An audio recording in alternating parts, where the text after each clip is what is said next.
and welcome to the eFresh.com Meat, Poultry and Egg News. Today is the 2nd of December.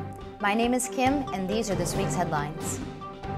South Korea to block beef imports. Fury over standard of food.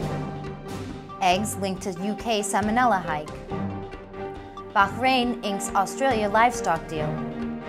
Turkey slaughter lawsuit tossed.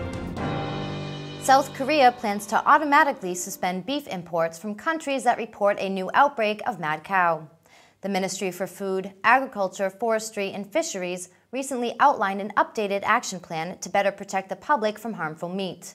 The measure was announced at a recent meeting of the National Assembly's Food and Agriculture Committee and calls for automatic suspension of all quarantine inspections on beef from countries that report new BSE cases.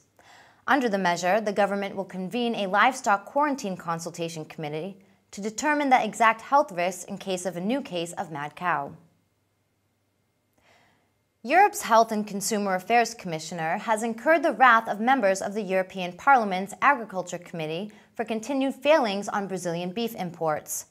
Andrula Vassiliou was summoned before the committee in response to the latest Food and Veterinary Office report. Scottish MEP Alan Smith was particularly unhappy at Mrs. Vassiliou's admission that the EC does not demand exactly the same standards on beef production as those imposed on European farmers. She told the committee Europe could only ask for measures that had an equivalent effect, conceding that on traceability the impact on Brazil was much more limited than the rules in force in the EU. UK safety authorities have highlighted a trebling in the number of salmonella cases reported this year, with eggs imported from Spain investigated as one possible source for almost a third of the incidences. The Food Standards Agency and the Health Protection Agency confirmed a total of 443 cases of salmonella have been reported since the start of the year, compared to 137 occurrences in the whole of 2008. Investigations are also underway into the possible link with 2 deaths. The agencies have launched a probe into 14 infection clusters since August, involving 144 cases, to find out if there is a common source for the illnesses. All of the clusters have been associated with a number of catering establishments and 1 care home.